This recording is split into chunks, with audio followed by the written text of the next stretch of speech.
आप सभी का स्वागत है मेरी YouTube चैनल धार्मिक कथाओं में। आज मैं आपको बताऊंगी चार धाम यात्रा में सबसे पहले किस धाम के दर्शन करने चाहिए और क्यों करने चाहिए।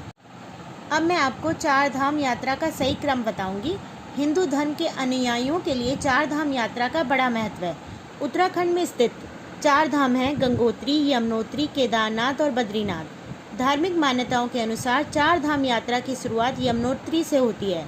ऐसा माना जाता है कि यमुनोत्री से यात्रा की शुरुआत करने पर बिना किसी बाधा के आपकी चार धाम यात्रा पूर्ण हो जाती है। इसके साथ ही शास्त्रों में वर्णित है कि यात्रा की शुरुआत पश्चिम से की जाती है और पूर्व में समाप्त होती है, इसलिए भी सबसे पहले यमुनोत्री धाम के दर्शन किए जाते हैं। यात्रा का दूसरा पड़ाव यमुनोत्री के दर्शन के बाद चार धाम यात्रा का दूसरा पड़ाव होता है गंगोत्री धाम। यमुनोत्री से गंगोत्री धाम की दूरी लगभग 220 किलोमीटर है, लेकिन वहां तक जाने के लिए आपको पैदल चलने की ज़रूरत नहीं होती। आप सड़क मार्ग से आसानी से गंगोत्री धाम पहुंच सकते हैं। गंगोत्री धाम को लेकर मान्यता है कि यहां पहुंचकर श्रद्धालुओं के सभी पाप धुल जाते हैं। यात्रा का तीसरा पड़ाव भगवान शिव के 12 ज्योतिर्लिंगों में से एक केदारनाथ चार धाम यात्रा का तीसरा पड़ाव है।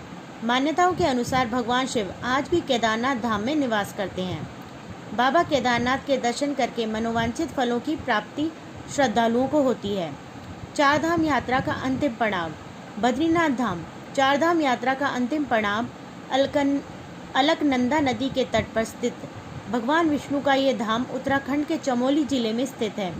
धार्मिक मान्यताओं के अनुसार बद्रीनाथ धाम के दर्शन मात्र से भक्तों के सभी पाप नष्ट हो जाते हैं और ईश्वर के आशीर्वाद से जीवन में स्थिरता आती है।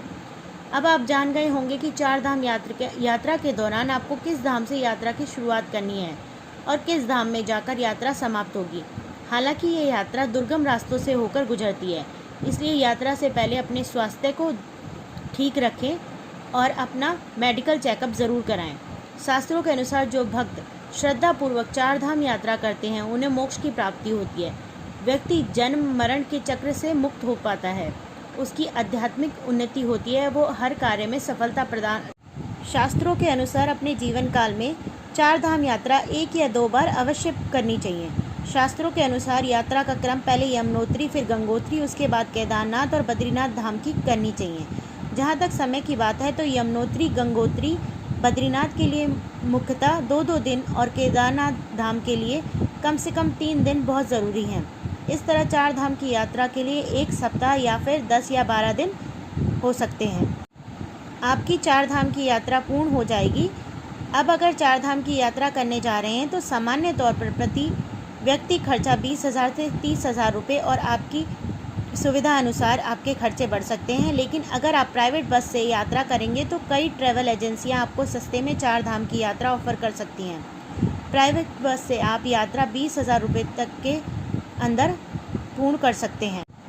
अगर आप चाहें तो एक एक करके भी चार धाम की यात्रा पूर्ण कर सकते हैं। जैसे आपने एक साल यमुनोत्री धाम, फिर गंगोत्री धाम, फिर केदारनाथ धाम और बद्रीनाथ धाम की यात्रा कर लें, जिससे कि आपकी चार धाम यात्रा पूर्ण हो जाए और भगवान का आशीर्वाद प्राप्त हो और आपकी सभी मनोकामनाएं पूर्ण हों। अगर आप चार धाम की यात्रा करने की सोच रहे हैं तो सबसे पहले अपना मेडिकल चेकअप करवाएं और उसके बाद अपना जहां भी जाना है उसका रजिस्ट्रेशन और पंजीकरण अवश्य कराएं, क्योंकि चार धाम की यात्रा सिर्फ 6 महीने के लिए ही होती है।